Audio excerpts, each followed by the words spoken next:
Corinthians perde para o São Paulo em semi-estreia de Mano Menezes. Sim, o clássico majestoso terminou 2-1 para o Tricolor Paulista, uma virada ali do time do São Paulo, os comandados de Dorival Júnior, atual campeão da Copa do Brasil. E um clássico é sempre clássico, né, gente? Por mais que o São Paulo esteja numa fase um pouco melhor ali que o Corinthians, pelo menos nas competições em mata-mata, né? Visto que no Campeonato Brasileiro as campanhas não são tão diferentes, né?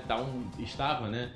Um muito próximo do outro. O São Paulo teve dificuldades ali com o Corinthians do Mano Menezes. Eu falei, né, semi-estreia, isso porque o Mano estava suspenso na época que ele estava treinando o Internacional. Nessa temporada, lá em julho, ele recebeu o terceiro cartão amarelo e cumpriu a suspensão. O Cisne esteve hoje à beira do campo, auxiliar dele. Então, semi-estreia do Mano Menezes, né? E, obviamente, o Mano teve 2 dias aí para trabalhar. É muito mais na conversa ali, né? Muito mais na parte motivacional do que propriamente tática e tudo mais. Entretanto, um clássico onde o Corinthians entrou pensando nesse jogo, obviamente, mas Fortaleza, aqui no ouvido. Isso porque o Mano mandou um time misto a campo, né? O Gil chegou a jogar, só que no ataque estava o Felipe Augusto, então ele mesclou bastante ali, o Maicon jogou, né? O Gustavo Silva voltando aí a ser titular, então ele mesclou esses jogadores que geralmente eram reservas com o Luxemburgo, outros que eram titulares para esse duelo contra o São Paulo, porque clássico também é sempre muito importante.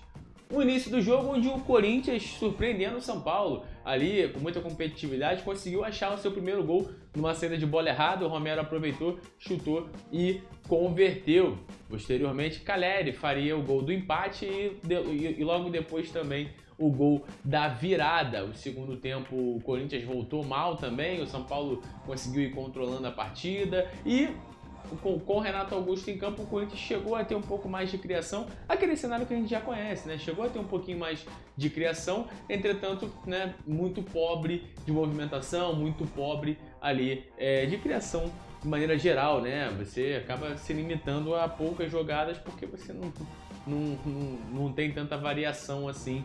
Com o Luxemburgo a gente via isso bastante. 2-1, como eu falei para vocês, o Corinthians conseguiu achar o seu primeiro gol, abriu o placar, conseguiu competir ali dentro do possível contra o São Paulo. E o Mano Menezes tem uma missão muito difícil, né, gente? Até porque na terça-feira já tem o jogo de volta contra o Fortaleza e ele vai... Eu falei que ele teve 2 dias aí para esse jogo contra o São Paulo. Hoje é sábado, vai ter domingo e segunda para preparar o time para só vencer o Fortaleza. Fortaleza tem um trabalho longevo, tem um bom time, é um jogo de mata-mata. Então, Mano Menezes agora sim 100% focado na Copa Sul-Americana, no duelo contra o Fortaleza que o Corinthians precisa vencer. O primeiro jogo na Neoquímica foi 1-1, outro empate leva para os pênaltis e uma vitória, obviamente, classifica o Corinthians para a final. Um clássico ali com o São Paulo um pouco no oba-oba ainda do título, um pouco mais relaxado. Entretanto, com a zona de rebaixamento próximo, o Corinthians também. Essa derrota, o Corinthians mantém os 6 pontos ali, vai ter que assistir o Santos.